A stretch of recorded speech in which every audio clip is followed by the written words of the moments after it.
Tonight, we are watching a high-stakes Senate exchange where one question turns into a much bigger fight over power, accountability, and taxpayer money.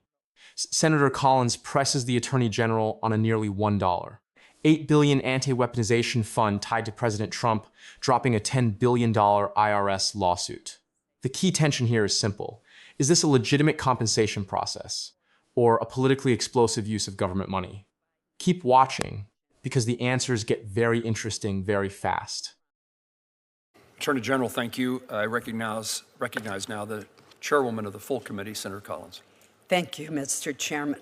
Mr. Attorney General, yesterday the Justice Department announced the creation of a nearly $1.8 billion Anti-Weaponization Fund to compensate individuals who were purportedly targeted by the Biden administration, in exchange for which President Trump dropped his $10 billion lawsuit against the IRS for the completely inappropriate leak of the president and his organization's tax data. Amounts for this new fund will come from the Judgment Fund, a permanent law appropriation for paying claims and settlements brought against the United States government. Amounts in the Judgment Fund have traditionally been used for the payment of specific claims against the government or amounts owed for the settlement of those claims, but not for future claims that have yet to be bought. So I have some questions for you. First, has the DOJ ever used amounts in the Judgment Fund to pay claims that have yet to be brought against? This is the first major pressure point. Collins is not just asking about paperwork, she is questioning the legal logic behind the entire fund. Factually, she frames the Judgment Fund as something traditionally used for specific claims or settlements, not broad future claims connected to a separate case. The political strategy is sharp. Force the Attorney General to either defend precedent or admit this is unusual. So was this a smart political move, or did it open the door to even more scrutiny? The United States government based on the settlement of a completely unrelated case? Thank you, Senator. So the short answer is yes. I mean, we have done this in the past. This was done during the Obama administration, something almost identical in structure to what we announced yesterday. In that case, there were allegations made by Native Americans that the Department of Agriculture had systematically treated them unfairly, and some had filed claims. There was a pending lawsuit, but many had not. A fund very similar to the one that was established yesterday was set up. It was funded by, in today's dollars, a little over $1 billion. And a single claims commissioner was appointed to review the claims and to distribute funds. In that case, at the end, there was around $300 million left over. And the Obama administration had set it up so that that money from the Judgment Fund was distributed to nonprofits and other NGOs. So what we've done with this fund, and by the way, it is true that this is unusual. That is true. But it is not unprecedented, and it was done to address something that had never happened again either. So there is an unprecedented nature of what we did yesterday in response to years and years of weaponization. Just to correct a few things, Senator, it's not limited to Republicans. It's not limited to Biden. It's not limited. It's not limited to the Biden weaponization. It's not limited to, in any way, scope or form to January 6 or to Jack Smith. There's no limitation on the claims. And the other thing we've done, just to finish up in comparison to what was done previously, is we intend to appoint 5 commissioners. And also, at the end, the money goes back to any leftover funds go back to the federal government, not to. Now, the Attorney General makes the central defense. Unusual, yes, but not unprecedented.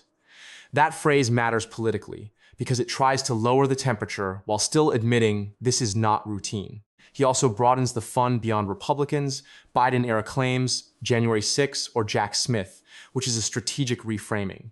But Collins immediately shifts to the real accountability question. Who decides eligibility, how much money gets paid, and what legal standard controls it?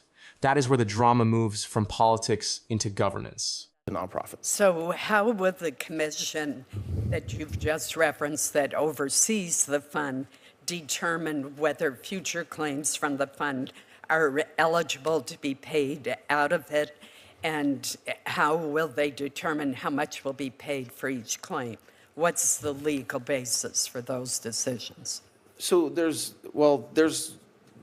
commissions that are established all the time where a commissioner is charged with determining the correct amount, if any, to repay a claimant who's asking for funds. So in this case, what we expect is the commissioners will take in information. It's entirely voluntary. If an individual wants to apply and assert that they were a victim of weaponization, and the commission can do anything according to what was set up yesterday, from issuing an apology to the claimant, to awarding compensation and the monetary compensation. So it depends on the claim, and there will be 5 commissioners who will review each claim. It won't be reviewed by me. It won't be reviewed by others in the administration. It'll be reviewed by the 5 commissioners.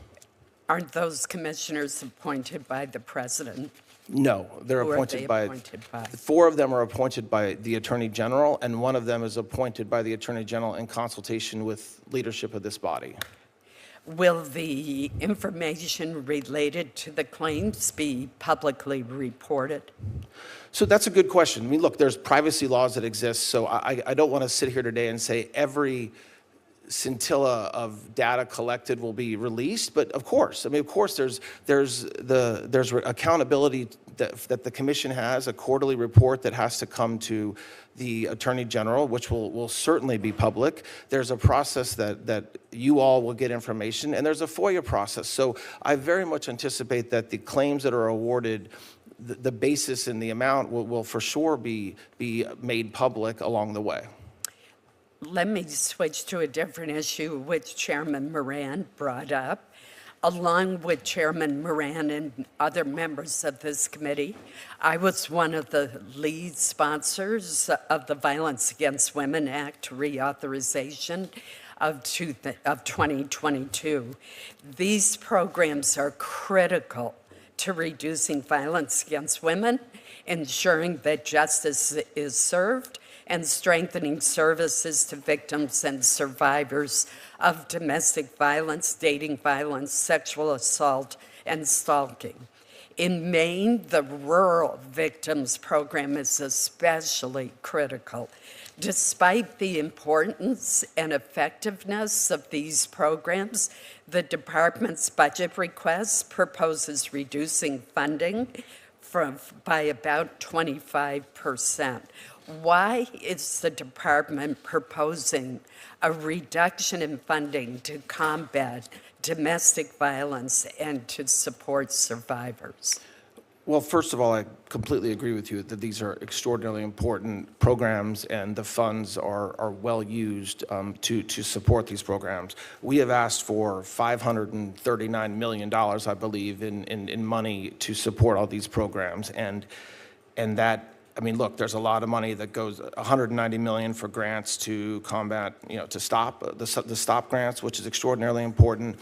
And so it is a priority. Obviously, we have to make choices, and the president's budget has to make choices on where to spend that money, but it is extraordinarily important, and the $539 million that we've asked for will go to support all these programs. I mean, so yes, we are asking for less money than the budget had last year, but it's not because we don't view it as extraordinarily important. Well, I would suggest that cutting the budget for these important programs by 25% is a huge cut. And I hope that's something the subcommittee will take a close look at. Thank you, Mr. Chairman. And that is the full political contrast in this hearing. On one side, a massive anti-weaponization fund defended as unusual but not unprecedented. On the other, tough questions about who controls the money, what transparency looks like, and whether future claims should be paid through this mechanism. Then the discussion shifts to Violence Against Women Act programs, where Collins highlights a proposed 25% reduction, while the Attorney General argues the programs remain important despite budget choices. The broader implication is accountability. Voters are watching not only what officials say, but how public money is justified. Was this a strong defense, or did key questions remain unanswered? If you found this political breakdown as intense as we did, hit that like button, share your thoughts in the comments, and don't forget to subscribe for more real-life political commentary and analysis.